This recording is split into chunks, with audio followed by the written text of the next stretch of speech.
Greg Murray here with Lake Sotheby's International Realty. Let's talk for a minute about home buying and how that decision process goes. Home buyers today have a ton of decisions to make, and making that final decision will always result in a compromise. Let me say that again. Your home buying decision will involve compromising on some things, and particularly that wish list of what you think might be the perfect home.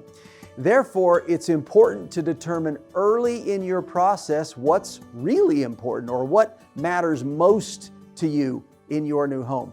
Then we can work together to use your criteria to filter and find the home which gets closest to checking off those important items on your list.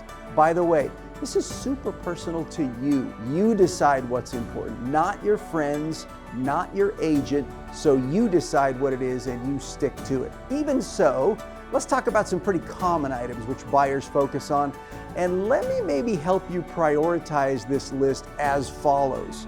Most buyers will consider items that include the following. The first one would be area.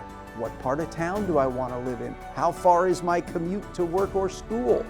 The next one they might come down to on their list is neighborhood.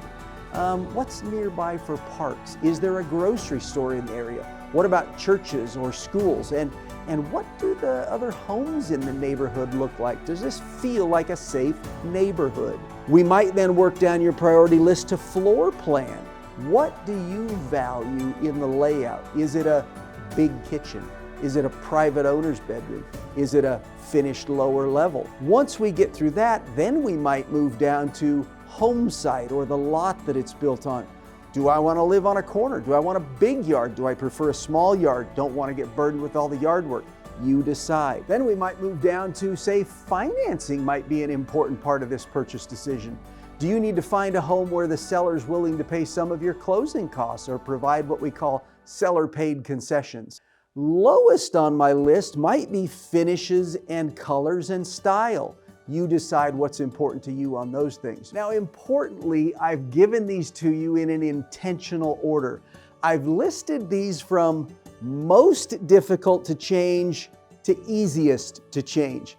The first item that I listed was area. If this home isn't in the area which is important to you, then it's a home that is not likely going to work for you.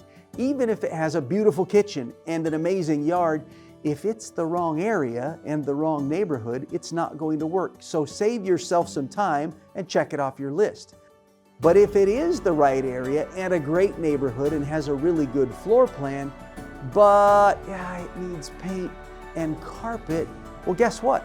Those are the easiest things to change. So keep this home on your list and consider that it may meet those most important criteria, even though it's not quite perfect.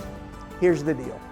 Make a list of what's important, communicate it to your agent, and then be flexible in understanding that that perfect home may actually only become perfect after you buy it and put your perfect finishing touches on it.